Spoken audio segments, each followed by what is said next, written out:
Olá pessoal, tudo bem? A semana foi de declarações polêmicas do ex-presidente Luiz Inácio Lula da Silva que já estão sendo exploradas pelos aliados do presidente Jair Bolsonaro, né? Foram várias declarações dadas basicamente na terça-feira, no mesmo dia, à noite. Foram várias declarações em sequência. Primeiro sobre a questão do aborto, né? Dizendo que todos deveriam ter direito ao aborto. Depois sobre a classe média, de que a classe média gasta demais, consome demais, deveria consumir menos, né? Dando exemplos até sobre o número de televisores dentro das casas das pessoas, né?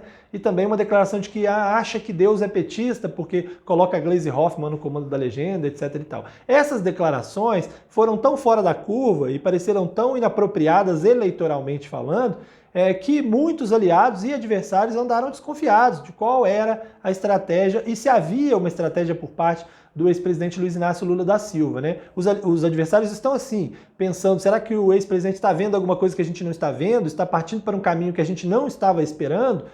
Ou será que foi apenas um deslize mesmo, um erro da fala, uma confiança exagerada, né?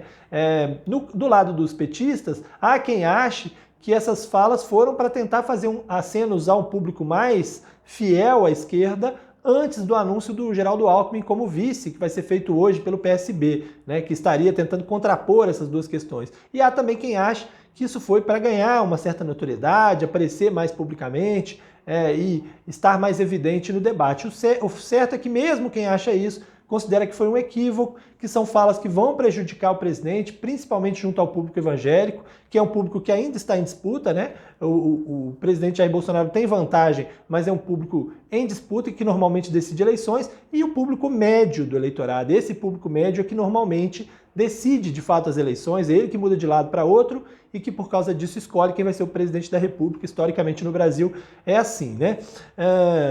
Os que acham que foi um erro grosseiro do presidente atribuem isso um pouco a um excesso de confiança, né? Como um time de futebol que está ganhando e tranquilo e às vezes relaxa e dentro desse relaxamento, dessa confiança em excesso, acaba exagerando. O presidente, ou aliás, o ex-presidente, fez algumas declarações depois para reparar algumas dessas falas, né? Sobretudo a fala do aborto, dizendo que ele é contra, mas que precisa se discutir como saúde pública, que é uma declaração que ele já vinha fazendo antes, né? Inclusive na entrevista que ele deu ao jornal O Tempo, à Rádio Super, ele dizia isso, que ele pessoalmente era contra, mas que como chefe de Estado era uma situação que precisava ser debatida do ponto de vista de saúde pública, mas naquela fala específica de terça-feira, ele tinha deixado de falar que era contra e sido mais incisivo na defesa do aborto, e por isso gerou essa polêmica toda. A gente vai saber o quanto isso impacta nas próximas pesquisas também, porque por enquanto o presidente Jair Bolsonaro vem crescendo, mas em cima de uma base da terceira via,